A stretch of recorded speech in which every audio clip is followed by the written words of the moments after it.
For a world to be habitable, it requires three ingredients: liquid water, an energy source, and the chemical elements to build life. And in our pursuit to know if there are any worlds like this in the solar system, Jupiter's moon Europa has emerged as a standout candidate. But what distinguishes Europa above the others that has made NASA spend $5 billion on the upcoming Europa Clipper mission? Up until the 1970s, our closest encounter with Europa was a grainy image captured by Pioneer 10, which at the time only allowed us to speculate as to the true nature of this world. But as our technology improved, so did our understanding, when in the late 70s, two breakthrough discoveries were made. The first occurred in 1979, when Voyager 1 and 2 took these images of Europa, where we could see for the first time a surface covered in ice. The second breakthrough discovery, considered one of the greatest oceanic discoveries of all time, occurred a few years earlier in 1977 on Earth, when hydrothermal vents were found at the bottom of the Galapagos Rift in the eastern Pacific Ocean. While a significant discovery in its own right, what made it profoundly significant was the revelation of life flourishing in the darkness away from the warmth and energy provided by the sun.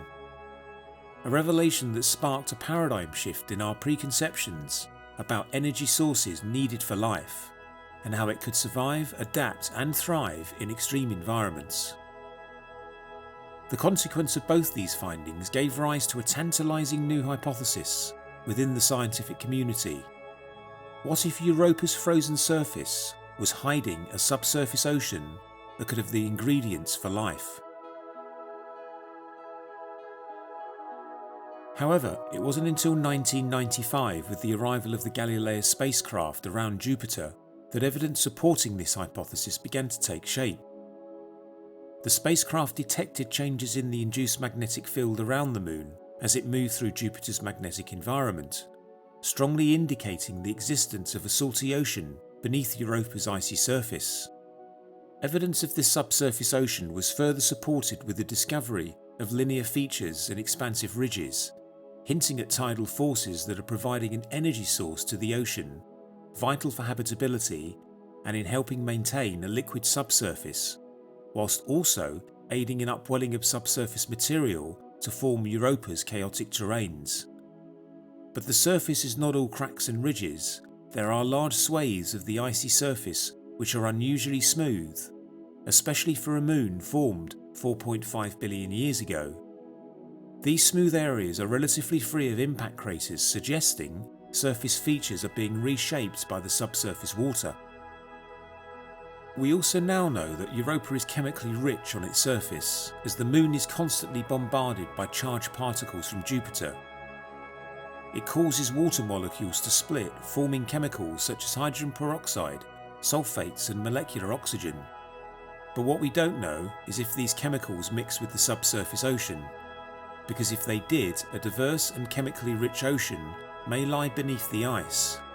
And unlike on Earth, where life is driven by the energy from the sun, life below the ice on Europa could potentially be driven by the energy released from the reactions of this chemically rich mixture.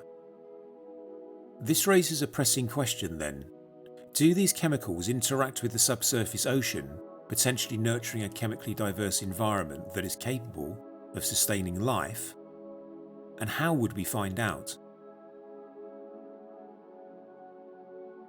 This is where NASA's Europa Clipper comes in, which is slated for launch this year. This spacecraft is designed not as a life-seeking probe, but as a comprehensive investigator of Europa's habitability. Armed with a suite of instruments finely tuned to assess the presence of energy sources, water, and essential chemical elements, the spacecraft's primary mission will be to scrutinise its suitability as a habitable world.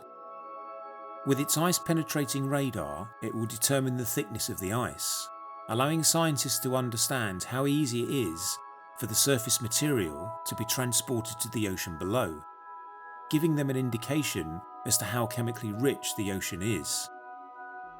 Additionally, if the suspected plumes discovered by the Hubble Space Telescope in 2013 are confirmed, the spacecraft will have the opportunity to fly through them, detecting the types of salts and minerals within the ocean, whilst through indirect detection it would look for the presence of hydrothermal vents, similar to those found at the bottom of Earth's oceans.